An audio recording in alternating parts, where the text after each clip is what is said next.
All right. Just so you know, that was the debut, so I looped it, right? We'll go with that. Welcome to everyone to CRPN Central. Big shout out to Mitch Hilby for helping me make that video. What an amazing upgrade to CRPN Central. This is the podcast dedicated to bringing some of the best in the industry right here on stage so that we can talk about our challenges, find solutions, and get something done about it. Coming onto the stage is techno wizard Mitch Hilby. Mitch Hilby, how are you doing, sir? I love that I'm a wizard today. That's fantastic That's a for me. wizard. Yeah, I really appreciate Mitch. That video you made me, you did an amazing job, and you added some caliber to CRPN. I'm also going to bring on Lauren Stockwell, our two guests or our two hosts. Hi, Mitch. Hi, Lauren. Hello. So Happy Wednesday. happy Wednesday. Also, Today your we're gonna. background kind of matches the DJ theme going on. Oh, that's right. Get the little. Yeah.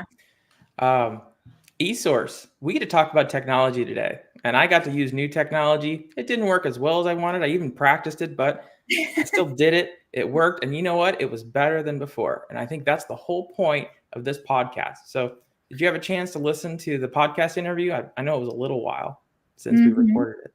Yeah. I got a good one time in. I don't listen to him as many times as Lauren does. But eSource is normally in some of these episodes there's some like good degree of comparison, but everything aligns here. I mean, everyone on the podcast today, we're all adopters of eSource. We're all believers. There's no debate between paper versus eSource. While you can maybe see some benefits in the other, we're all team eSource today, I think. So it's going to be an interesting conversation for sure. Yeah, we're all moving in the same direction on the same team. And it was definitely an interesting one. And Mitch is exactly correct. I did watch this episode about 5 times.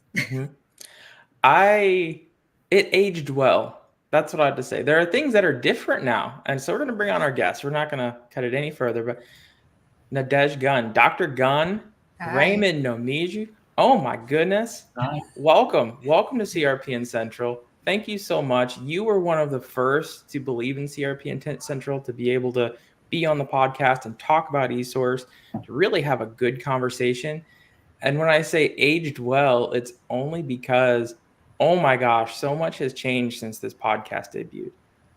And so will both of you please introduce yourselves? And by the way, just mention something that's different now versus when you recorded this podcast. It was just over a year ago. Yeah. Thank you. I'll start. I'm Raymond Nomizu, co-founder and co-CEO of Creo.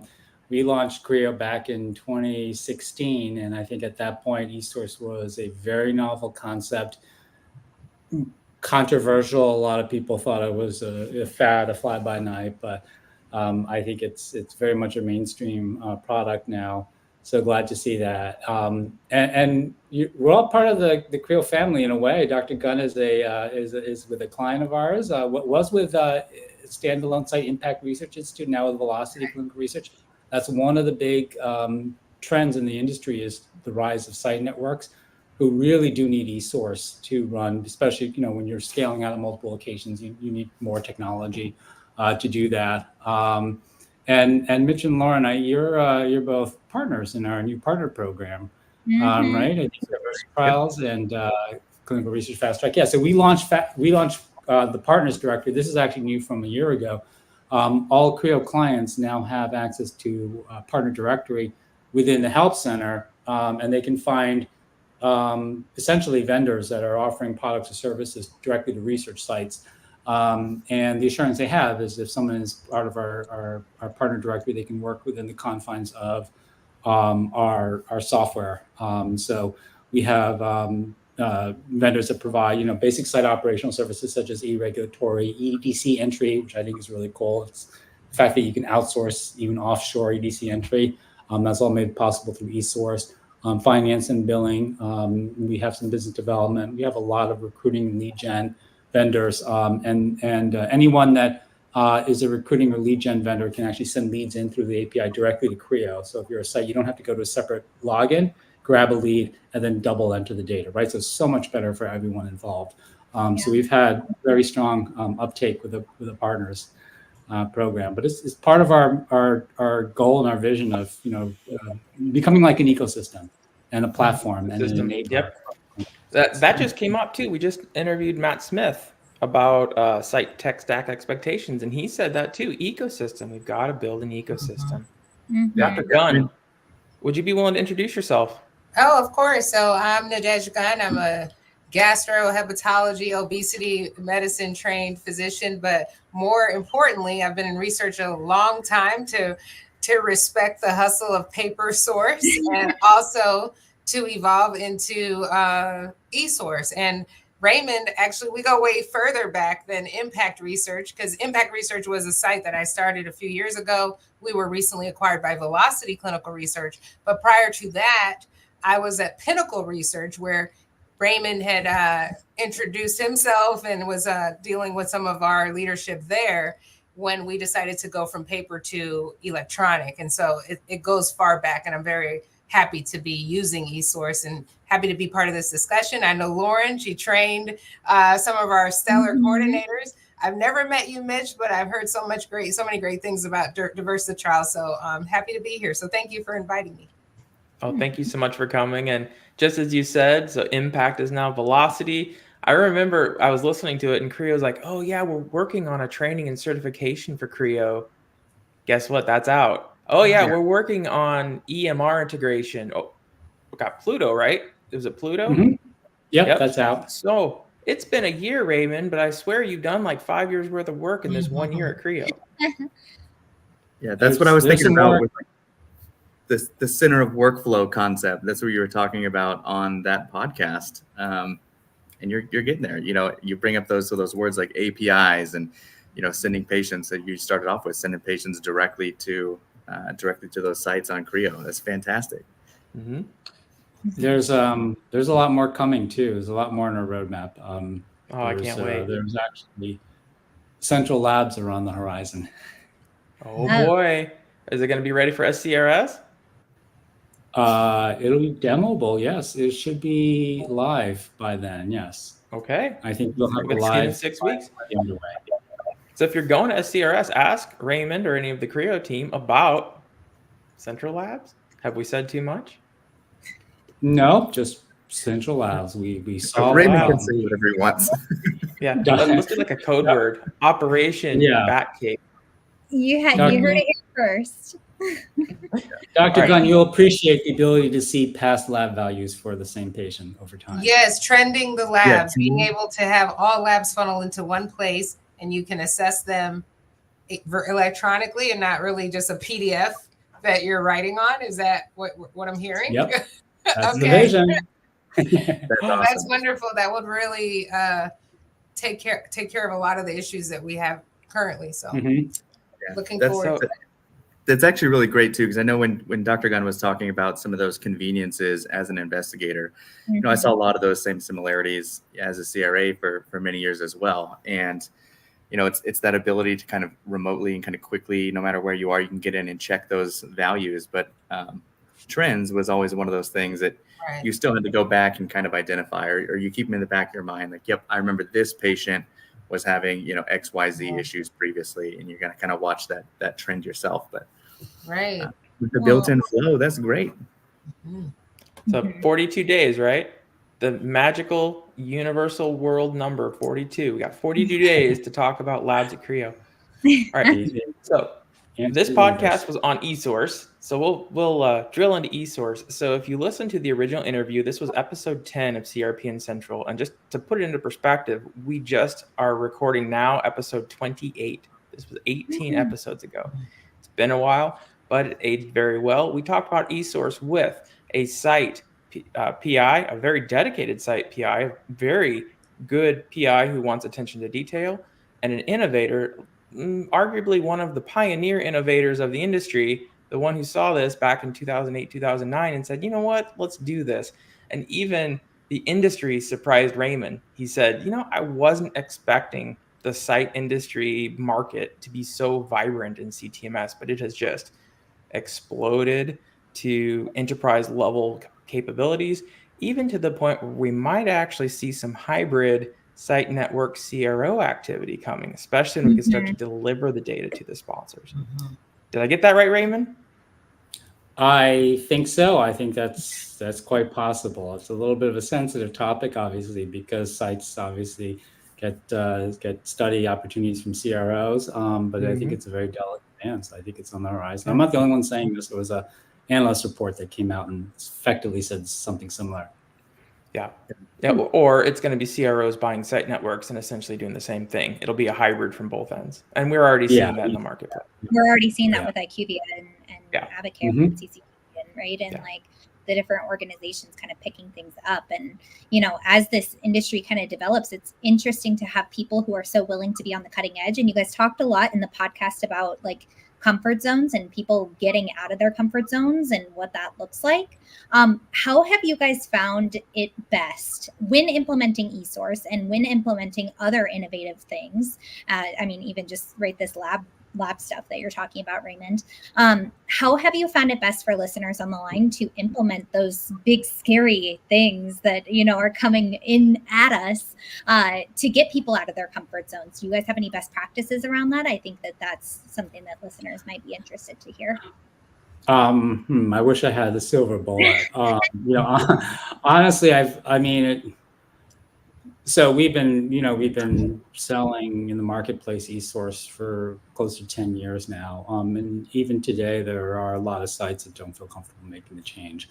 And, you know, a lot of times sites, you know, we'll hear all kinds of reasons and excuses, and they're just, you know, I mean, I can tell it boils down to, I just don't like change, but it might be dressed up in terms of like quality or compliance or sponsor this or that or something else other than I just don't like change. I mean, I honestly don't have the answer for you, because I think a lot of it depends on like almost like a psychographic profile of the person. Like, are you motivated to change? Like, do you want it? Sometimes it could be like there's an event that like triggers that. We've seen that too, like a major quality finding will often trigger a site to say, you know, we got to go on eSource because that's our kappa for this and our 10 other deviations.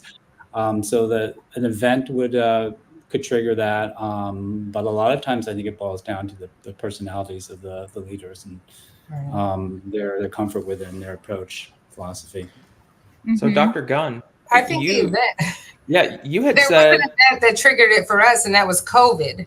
COVID was the event, right? And so when you have a limited number of people who could be on a site at a certain period of time, you're gloved and gowned, and you just want to get in and see that patient and get out. You're appreciating that the patient even came to the visit during that time. It was nice to have eSource that you can go back to your home computer and then recap the events of that meeting without putting yourself or the patient at any additional risk. So COVID did necessitate eSource for us in a way. And I think as far as how, to your question, Lauren, how do you deploy something like this of such great magnitude across a group of individuals who may be a little bit averse to change? Is just small bite-sized portions and getting someone who's really motivated that they trust to be the champion of the movement and to train and hold the hands of those who might be a little bit reluctant. So I think for us, it was COVID that precipitated a demand for doing this a different way, because we're not going to chase papers during that time. and then of course, having small pieces and people that were motivated that we could trust to help us along the way with training. Yeah. And I love that you said, that this thing triggered you and you kind of were forced into it. I think that it's such an interesting thing to look back and say like, okay, what did that do for us? And were we able to rise to that occasion? And were we able to kind of continue on from that? Out of curiosity, when you guys are looking for those super users or those champions at different organizations, and especially at the bigger organizations, Dr. Gunn, I'm sure that Velocity has a huge hand in what that super user looks like as they kind of move across the industry and as they move across the thing. I always joke that in this industry, we are on the cutting edge of medicine and we're innovating the next generation of medicine. And we're so excited to bring this really cool possible outcome and give people back more birthdays and all these fabulous things. but then we can't seem to, incorporate something like eSource in an effective and functioning way. So curious your guys' thoughts on personality traits or things that you want to look for in that super user or champion. What is the most important thing to you when you're looking for that person at a specific organization? Or Raymond, maybe from your perspective, do you have any feedback that you guys give to your site users of like, hey, if you want somebody to actually functionally integrate this in, I would recommend looking for somebody with this type of personality or wanting to do these types of activities or these types of trainings or whatever that looks like? Usually when an organization is picking up a new technology like Creo, there naturally emerges from the organization the people that are enthusiastic. And there's pretty much consensus within the organization. Hey, look, this person loves this technology. They're the natural champion. So it's usually pretty obvious. I think if I had to do kind of one defining characteristic, I think it's a hunger for growth and improvement. Like I feel like people that are serious about clinical research and they want to grow the business, they want to improve, they want to do better. They're very open to eSource. And maybe they're not the people that adopt tech first, because I get some people don't want to be the first, and they want others to. But those are the people that constantly say, hey, what can I do better? How can I improve this, right? I think that's the key factor in my mind. So, when we first started selling, before the rise of a lot of professional site networks, I think research was, very much a small business. And I think the stereotype is kind of like the doctor doing this on the side, a couple of coordinators, right? You have a couple of coordinators and they might be, like 5 or 6 years away from retirement. They got a nice thing going. Side income, right? There was absolutely no motivation. So those are the hardest groups to convince, right? But really, I think what's helped us is kind of the rise of professional site networks and integrated research organizations and people that really want to make this a business and grow. The ownership around research, right? Having ownership around that research. Sorry, I collaboratively interrupt. My bad. No, well, Dr. Gunn, I was going to ask what you've seen, because you've been on the other side.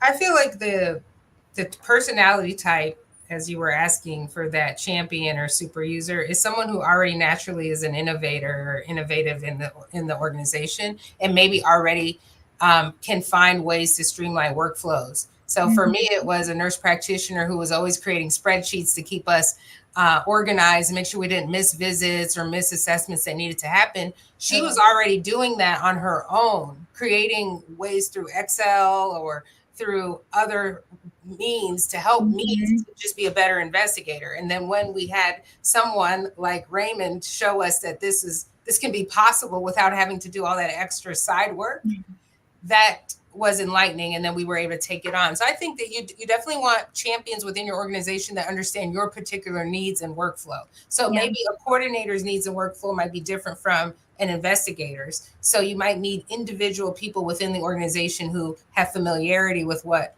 types of things would make a difference for you. And then help you to learn how to do it. Have you ever run into the situation, Raymond or Dr. Gunn, where you go into a site, they're looking into eSource, and then you've got that seasoned employee who says, if you adopt this, I'm quitting. I'm out of here. I don't want to deal with this. I've got 1 year to retirement. I don't want to learn something new.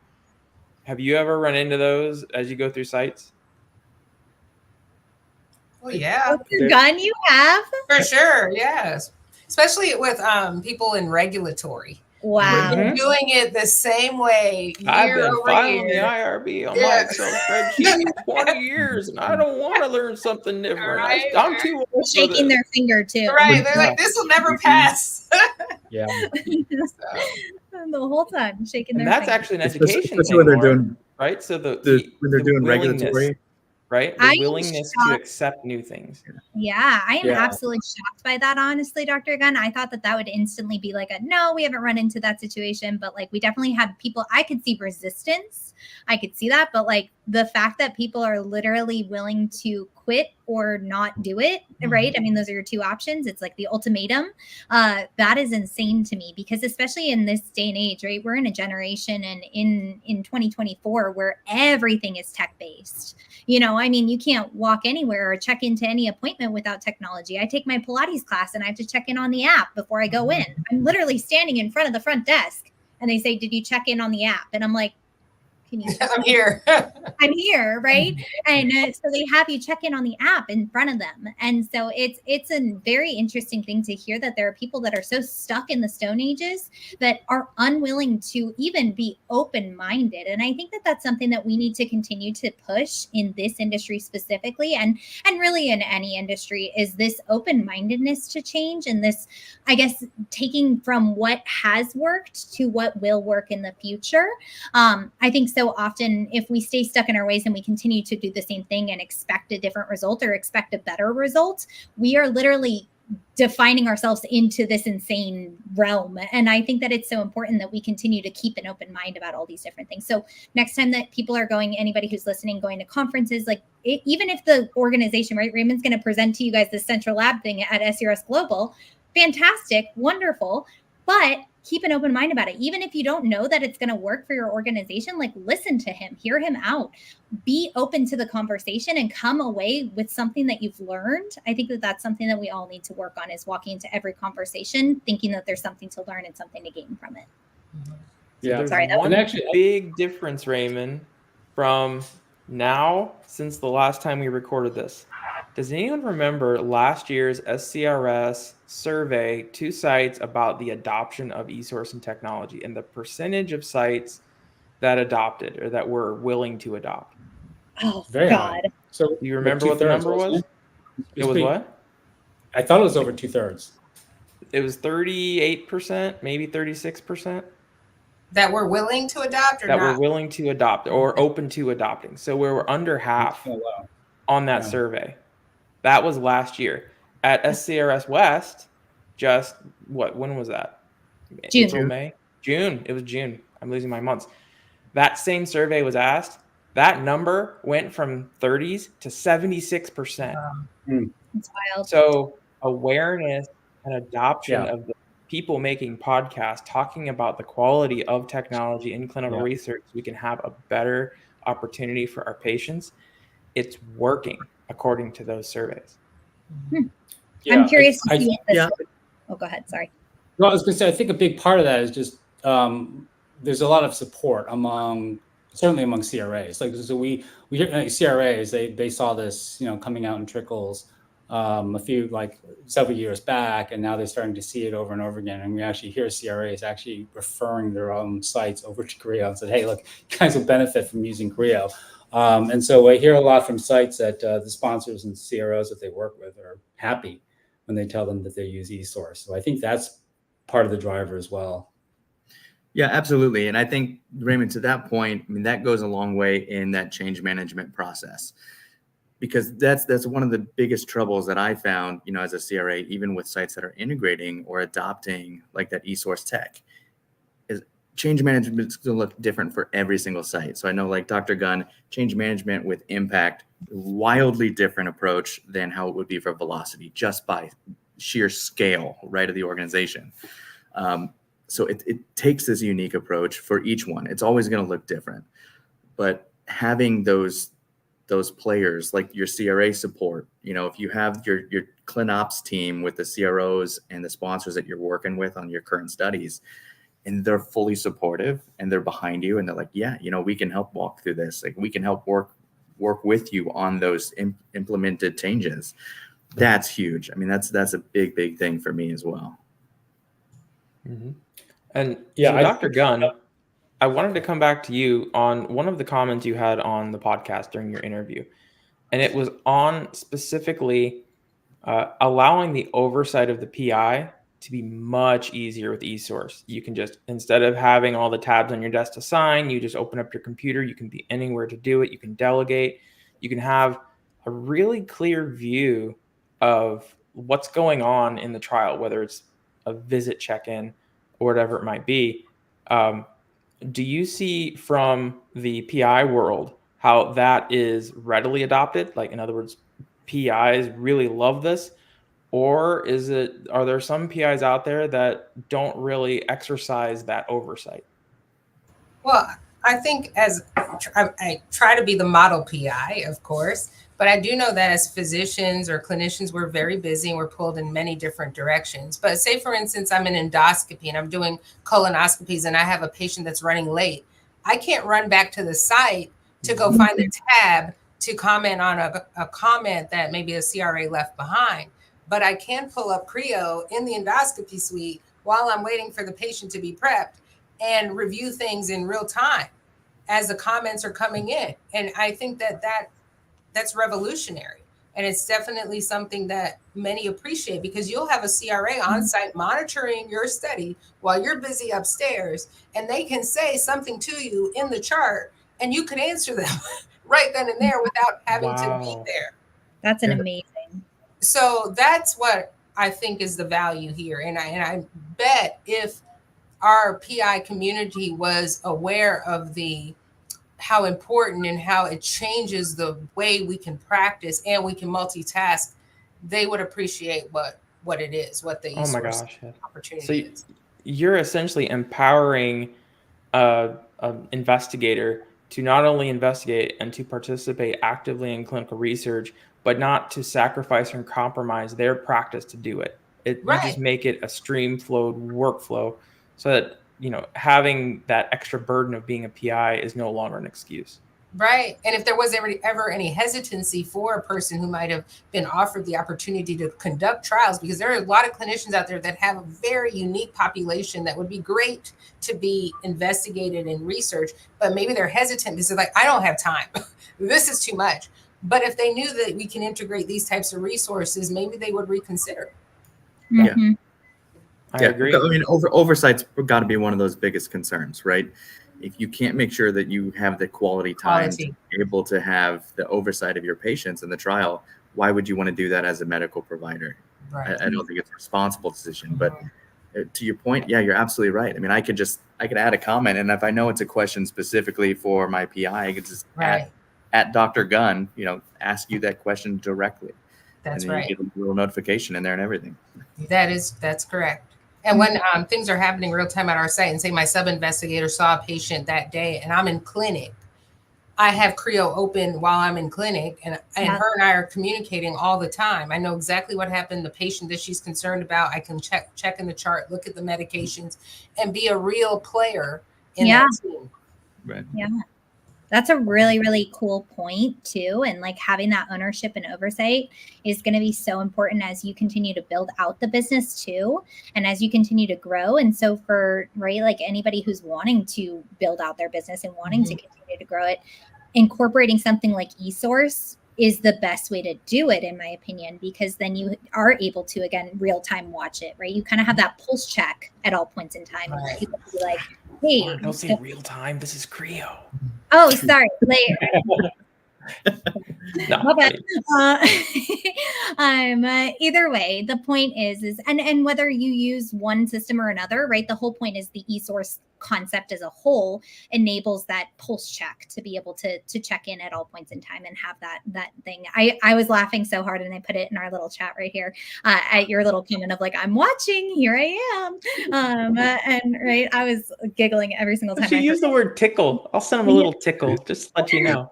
a little wink. I think, I think you touched on a couple workflows, Dr. Gunn, that I think a lot of people say, okay, well, why can't the site just enter directly into the EDC? Because isn't that kind of the same thing?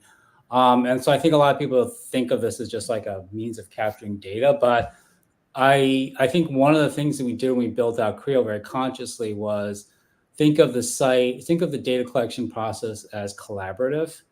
Right. So there's, like as an investigator, you have to go in and make interpretations. You have to sort of respond to questions from your coordinator staff. So the ability to ping each other and communicate each other in a private setting, the ability to leave draft progress notes that you're not ready to publish yet. There's a collaborative aspect to this. And so as a site, when you're ready to publish the data, then you push it, then you take an action, right? So you have control over the data flow process until you're ready to push it in there. And I think people who don't do research, I think they underestimate that. I think they don't understand that. And that's the value of this. It's like, it's like your workspace, right? And it gives you control over when you're ready to finalize a source. Would you agree with that, Dr. Gunn? Like, is that one of the big differences between like us and like, say, enter directly into an EDC? Yes, I think it's our first line of, the right of first refusal is CREO. Like, we use it as our communication tool, as our platform to enter our thoughts and make revisions as we need to, and then publish when we're ready. Yeah. As we learn more information, especially around like SAEs, we might learn a little bit today, but then a little bit more later, and we're just crafting our argument. So, right. Yeah. Well, with COVID, I know I personally saw a spike. So I was still working in like the ClinOps side at that point. We saw a spike in industry with like S37, where it's like that direct data entry process. And I couldn't agree with you more. Yeah. I mean, on a contract level too, that's, you have to have, no pun intended, but the one source of truth. And the one source of truth is not paid for or controlled by sponsors, the consumers of the service. It has to be the site, the PI, the one that's responsible for storing this safely for 15 to 30 years. That's the one who has to hold the source. EDC, sorry, EDC, but it's literally just a copy of the source that could be delivered to the sponsor as a service. Well, one of the other things turn that into truth. Yeah, one of the other things Raymond brought up too was, that frustration we all have with data managers. Sorry, data managers, but the DM team gets terribly frustrating, especially for sites, especially as we're getting to like, study closeout time. Everybody's scrambling, the monitoring team is losing their mind, and it's all trickling down to the sites. DMs doing additional checks, additional queries, adjusting parameters as they are now finding out that data lock that now, we missed these before. So we're going to issue 450 more queries this week, that we had missed the entire study. And if you have that direct data entry, I mean, it's a little bit different than, just querying it in EDC, because EDC, you can enter that data, you have control of that data that you're entering, from your eSource. Because I don't want DM querying my source all the time, as a site. I don't want DM touching that. So we have this model, like, okay, so this is where it gets interesting. We have a model, say, like there's, a site network is, let's just say, sole sourcing a study. It happens these days, right? Everything's being collected in CREO eSource. Then you say, okay, do we really need a secondary EDC to transcribe the data? Which, by the way, that data at the end of the study gets extracted from the EDC. It comes out as a file. So the EDC is just a holding tank for the people have to understand that. Like, the goal is not to populate the EDC. The goal is to spit the data out of the EDC so it gets transformed into a stats program. So you stop thinking about the data journey, it kind of doesn't make any sense. So we do have a tool where the monitoring team can review the data as the data is being collected. Well, once a visit is saved, it creates a queue and it tees up all the changes and everything. We recommend a single review process. So instead of having the monitors look at the data and then data management look at the data, just have what we call clinical data monitoring, which is, have most likely CRA trained individuals review the data and do the queries that data management would normally have done. Because CRAs can understand data queries. They understand how to interrogate data, and they also understand the clinical aspects of it. And you get rid of that redundant layer of review, and you're also getting rid of SDV. So if you have that, then you have, and this is how I feel strongly about this, you have clinically trained people reviewing clinical data. That is how it should be. I've had many data managers tell me, oh, we can't look at progress notes. I'm like, why? Well, because it might say something that undermines the structured data. I'm like, well, then you query. Isn't that your job? I mean, you'd rather not know. Like, your goal in life is to not have transparency. But they can't, like most data managers, they're not clinically trained. So they don't know how to interpret a progress note. So don't know how to understand or interpret clinical data, then why are you reviewing clinical data? So in other words, you want to dumb the data down to match your skill set. No. Have the right skilled people review the data. So clinical people should review clinical data. And if, as a CRA, you say, okay, this is above my pay grade, I'll bring the medical monitor. Well, that's where the eSource reviewer comes in. You could say, hey, medical monitor, look at this. This is more of an investigator conversation, right? That's how it should be. So it should just be site collects the data, and then a clinically trained team reviews, interrogates the data just once. But that is way more efficient than the current process. Otherwise, if all the data is being collected in Creo eSource and people are being made to enter it into another system, it is essentially a jobs program at that point. I mean, it's just no other way to describe it. Yeah, you're absolutely right. You know, you have to have that. You have to have that 100% eSource adoption though for that to work.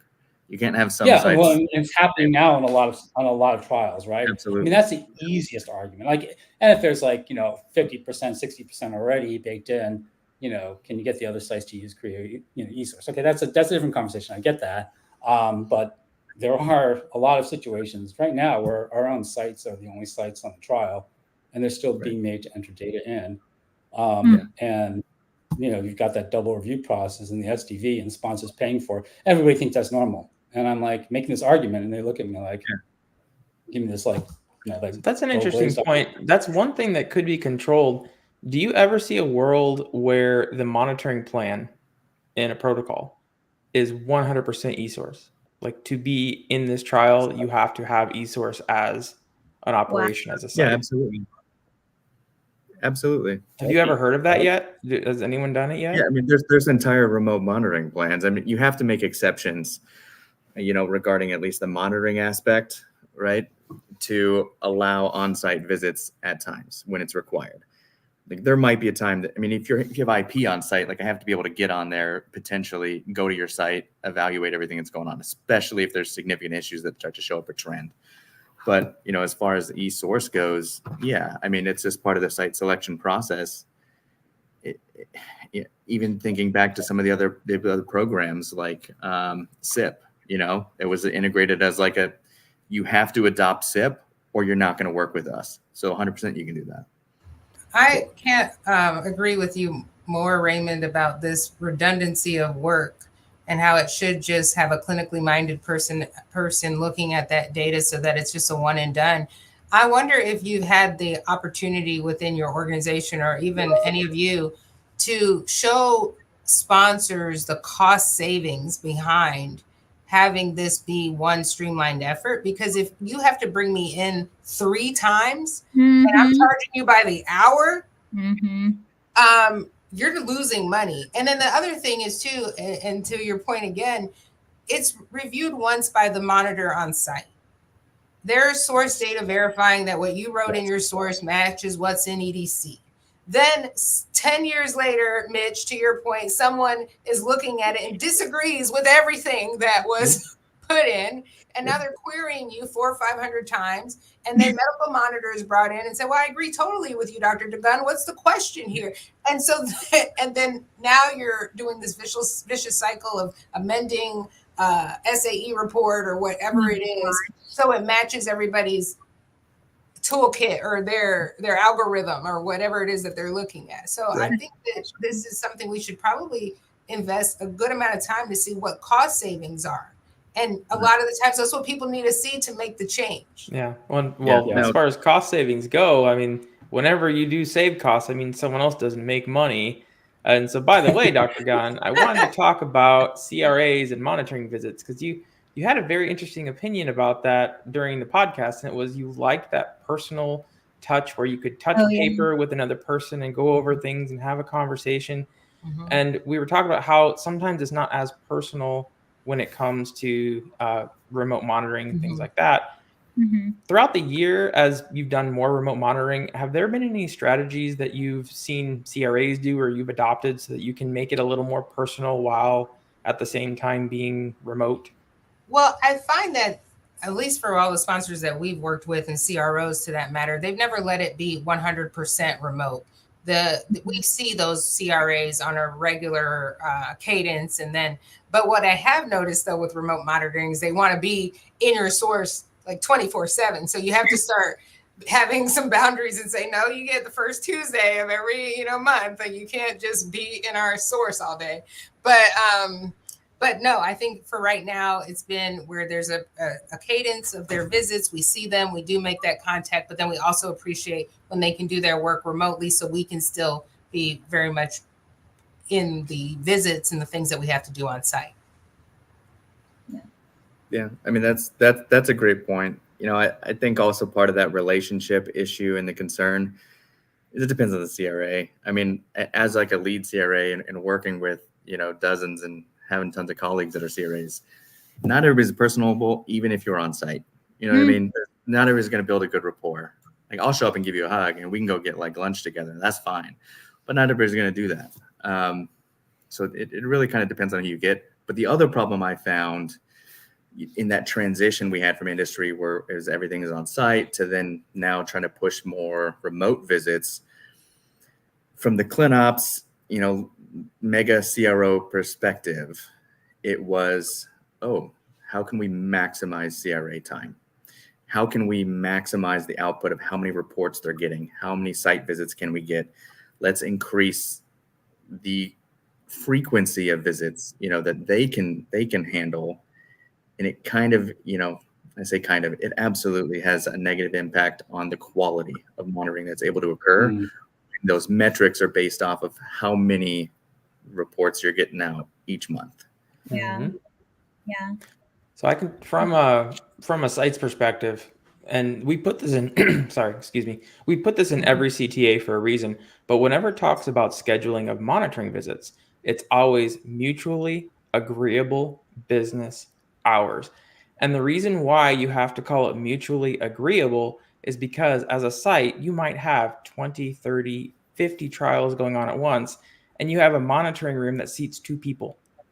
So you can't have on-site monitoring events for more than 2 to 3 trials at a time when you're doing it like physical only. However, if you were to be able to do remote monitoring visits, you could host many monitoring visits at a single time, far more than you could if you were limited to the physical space of your site to accommodate those monitors. And so I think that it's really good to have that personal, I say hand up. Go ahead, Lauren. Sorry. No, and just to like touch more on physical space too, like allowing space for eSource, like I think Dr. Gunn, you touched on this in your conversation, and really Raymond, you did too, as well as like the binders that exist and the ways that we're able to save space, save energy, and therefore create more space for patients to be visited.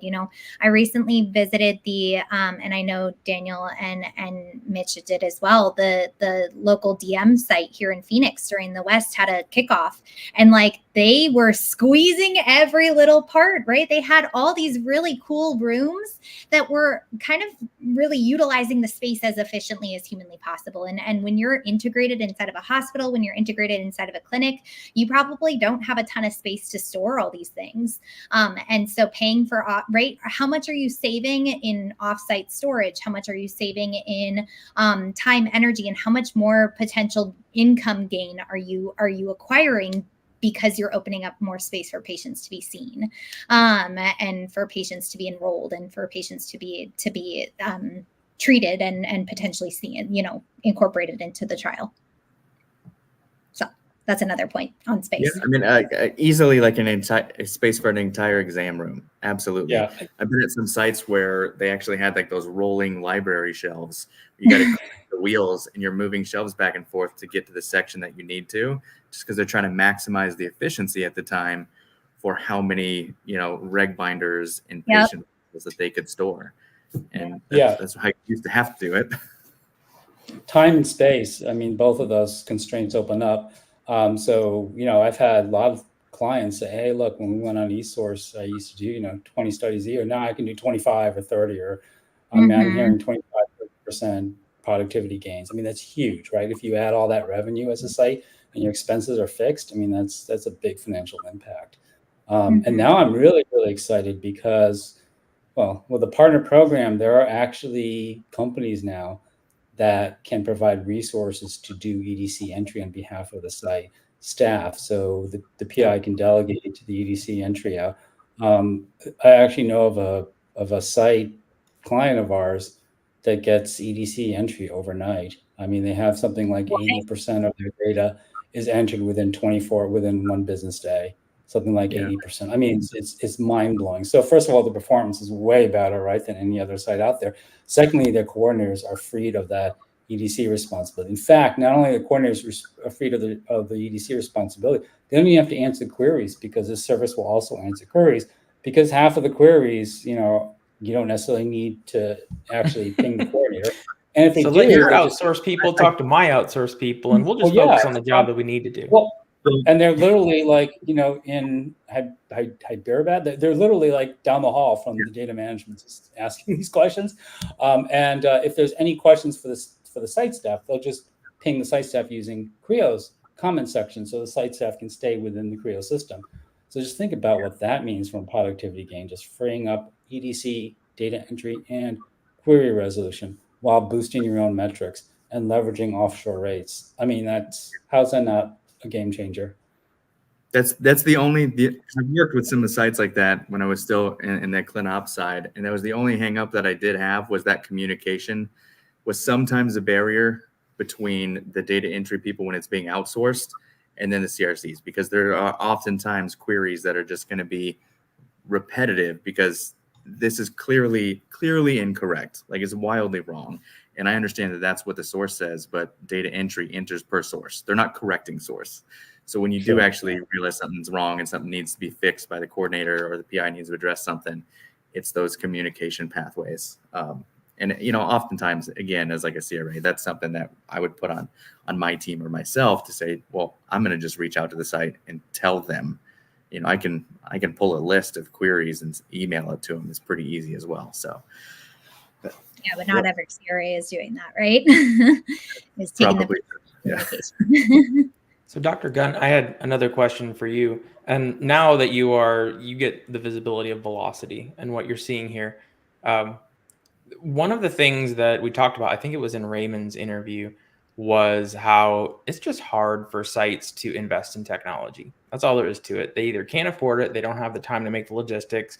Like, depending on the site network, it's just impossible. It's like trying to steer a cruise ship too hard, make it turn too hard, and you'll break the rudder. How do you think that sites might be able to more easily or readily even consider the investment or adoption of technology? Well, I hate to make this a Creo commercial, Raymond, but when I was venturing to start my own site, definitely finances and resources were at a minimum. You're just a doctor in the streets just hustling, and you're like, I like this Creo thing, but it's probably so expensive. How can you help? And fortunately, and I'm sure many other programs that offer this service may also do it, they offered like a startup rate. They recognize that you're not going to just have a ton of money hanging around, and that they would be so gracious as to let you get going and get your faculties about you before the charge was really a big one, because they want you to make money to then pay to pay money. So that was a beautiful thing. So there was like this startup rate from a service that should not be mentioned, but a startup rate was very affordable. You can get your studies plugged in and start seeing how the flow would go. And then after year one, after you've been able to screen and randomize your first patient, that's when you started to really owe the money. So I think if other programs, Creo or otherwise, have something like that and can showcase that to people that might be on the fence or a little bit worried about the investment, that works beautifully.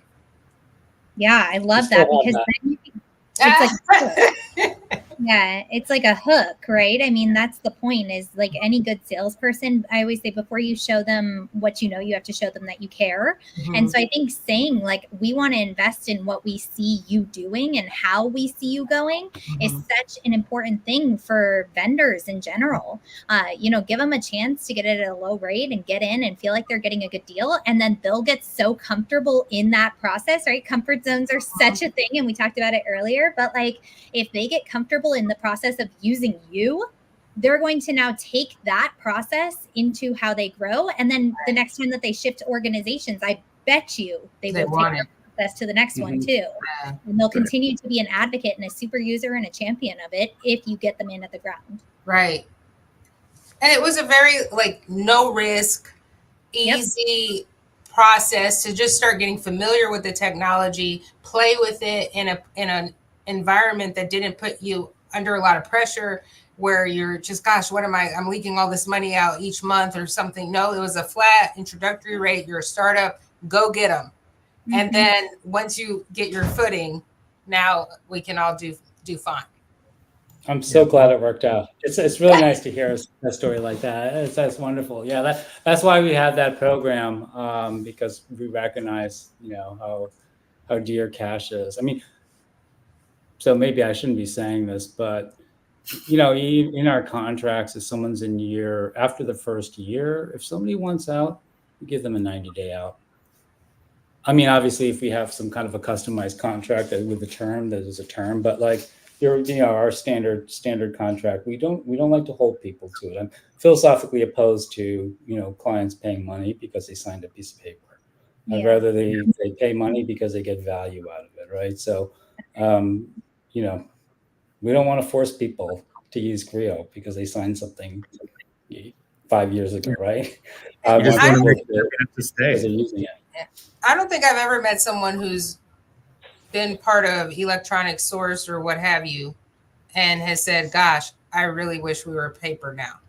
I haven't seen that go the other way. I know people might miss some elements of the paper, but once you started to do electronic anything in research, it really makes a difference. Well, so I will say the case studies, there's some groups we talked about at a conference.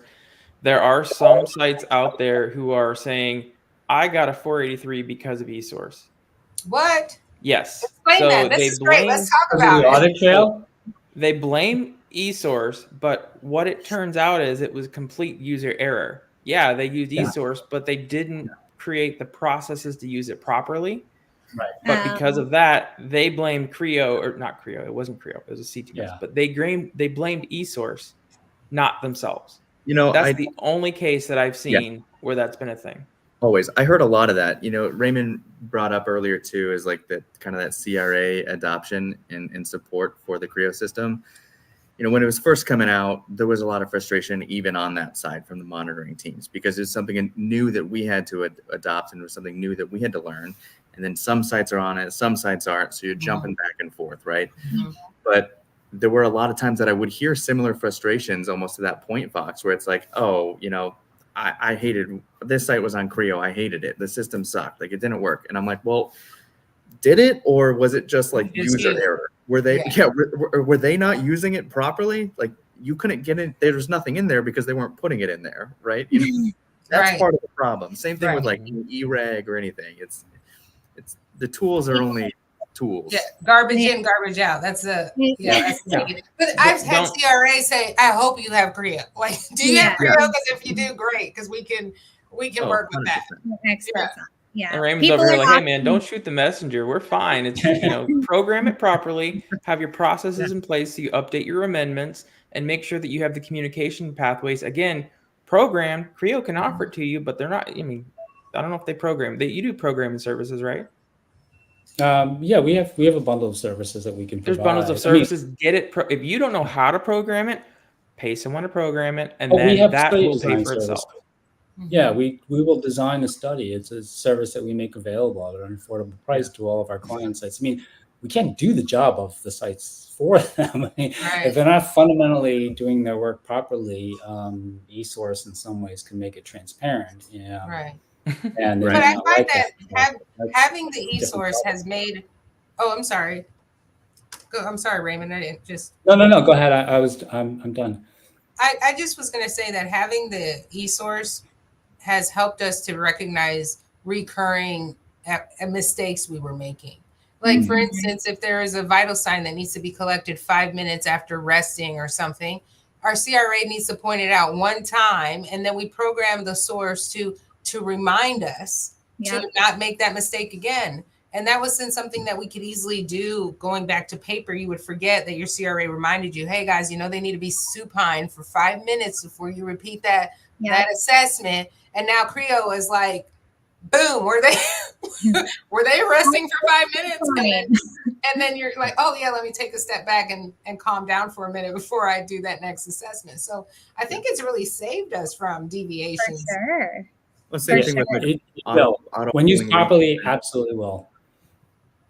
Yeah. When used properly. That's the key, Raymond. When used properly. If I take a laptop and I try to use it as a hammer and I hit that nail and I break the laptop, I say, stupid laptop, this doesn't work.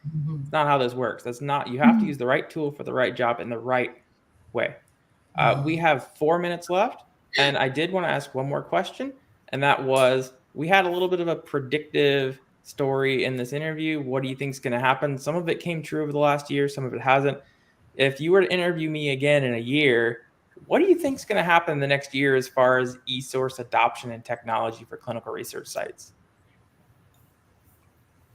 I think it's only going to get better and more mainstream.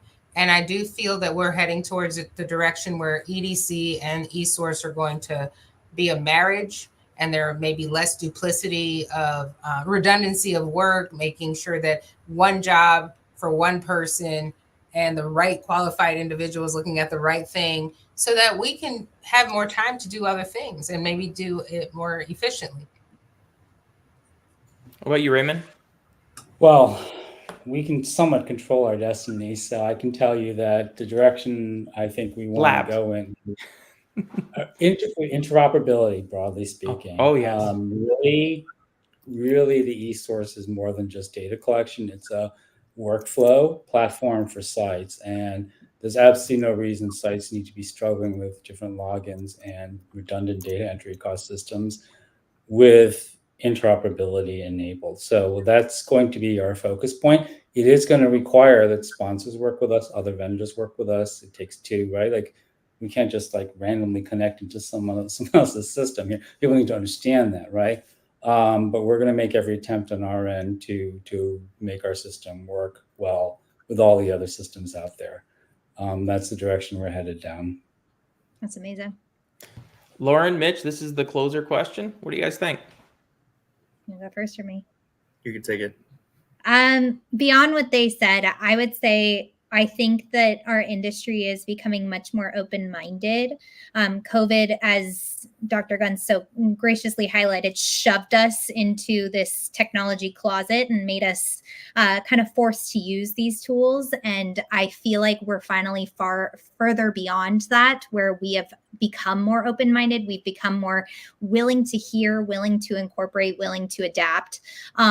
I hope that the next generation of research professionals, and as people continue to grow and come up into leadership and continue to develop their skills in the industry, they are innovating that change from the top down. Nice. Mitch? As far as the tech adoption, when it comes specifically to like eSource, it's ultimately going to become either you adopt and you thrive, or you don't and you kind of just fall behind. It's a little bit easier for some of these sites that are being acquired by networks, or sites that are partnering with networks that already have some of that infrastructure. But if you're not adopting, I definitely see it's where those qualification visits are coming in, those pre-study site selection visits, and then it's like, well, what are you using, right? Are you on paper? What are those policies? Are you on eSource? What systems are you using? Because that's going to be an impact and an influencer for that site selection process from the ClinOps team, because they want those efficiencies. I like what Raymond had to say, especially with IQVIA Technologies coming out with One Home. I do think interoperability is a huge thing that will be coming up in the next year. We can't do anything without saying AI when we talk about technology. AI is everywhere, and I wouldn't be surprised, Raymond, if Creo has some kind of an AI situation in the future, likely the next year. Never know. And finally, most importantly, the big hump that I was really looking at is that percentage on the SCRS survey. The more sites that give eSource a chance, the more validation eSource can have. And you're going to see historically kind of what happened with electronic medical records. It's very rare to see a doctor's office with paper charts anymore. Most of the time, doctor's offices have electronic medical records. that wasn't the case in the early 2000s. And we even had doctors saying, well, if they go to EMRs, I'm going to retire. I'm over this. So I think we're seeing the rendition of healthcare records in eSource. If you make that comparator, we're actually on a much faster timeline. I'm really surprised at how fast it's adopted. So importantly, we are out of time. Any last words? Anyone else? Just we're on a trip. Just thank you to you both. In all honesty, like the fact that you guys were having this innovative conversation a year ago, and to see how far we've come since that conversation, and how far we still need to go. Right. I think that that's a really cool thing. But you're bringing up some really wonderful topics in a scenario where we all need to work to adapt and continue to grow inside of this space in the field. So thank you both so much for your expertise on it. Yep. All right. Thank you. Thank you so much, Dr. Gunn. Raymond, it means a lot to me that you came on to interview. You've inspired me. Please subscribe to CRPN Central on YouTube. Check out Diversa Trials. Follow us on LinkedIn. Tune in for some of the best content in the industry online. And we'll see you guys later. And thanks so much, Mitch. Thank you.